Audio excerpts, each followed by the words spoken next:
Só que tem uma coisa, você consegue perceber o problema que esse tipo de código pode causar na manutenibilidade da aplicação futuramente? Imagina que amanhã a gente precise adicionar um outro elemento dentro dessa div, um botão, por exemplo. Se esse botão também precisar ter a funcionalidade de ler o texto que essa imagem representa, a gente vai ter que adicionar mais um OR nessa expressão e inserir outra condição comparando se o elemento clicado é um button.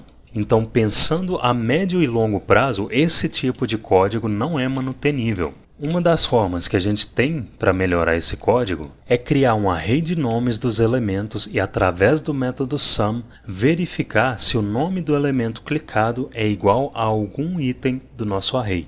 Como que o método sum funciona? Sum significa algum, e você vai usar esse método quando precisar verificar se pelo menos algum item do array atende à condição que você especificar. Se aqui no console a gente especificar um array com os números 1, 2 e 3 e encadear a invocação do sum, se a gente quiser saber se algum item desse array é igual a 2, a gente pode especificar como argumento da invocação do sum uma função com um parâmetro item e a gente vai fazer essa função retornar item é igual a 2. O que vai acontecer aqui? O sum vai executar essa função para cada item desse array. E se em alguma dessas execuções essa condição resultar em true, o sum retorna true e toda essa invocação resulta em true.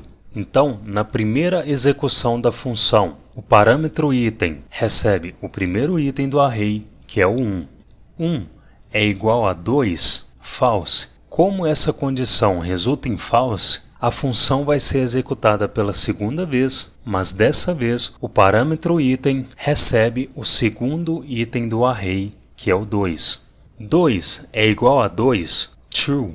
Então, como a condição resultou em true, ao invés de executar a função para o próximo item do array, o sum retorna true e toda essa invocação resulta em true. Agora, se nenhum item do array atender a essa condição, se a gente especificar 4, por exemplo, a função vai ser executada para todos os itens do array e como nenhum item do array é igual a 4, o sum vai retornar false e toda essa expressão vai resultar em false. No nosso caso, a gente vai duplicar essa const, vamos selecionar o valor dela e inserir um array que contém img como primeiro item e p como segundo item. Vamos encadear nesse array a invocação do método sum, que recebe uma função com um parâmetro element name e a gente vai fazer essa função retornar se o nome do elemento clicado é igual a um desses itens do array. Então, clickedElement.tagName é igual a elementName. Ou seja, se amanhã a gente precisar adicionar um elemento dentro da div que também precisa ter a funcionalidade de ler o texto que a imagem representa, ao invés de escrever um código redundante, que seria adicionar um OR e uma outra expressão parecida com essa, a gente só precisa adicionar o nome desse elemento aqui no array. Mas Roger, e se outro programador adicionar um elemento com as letras minúsculas no array?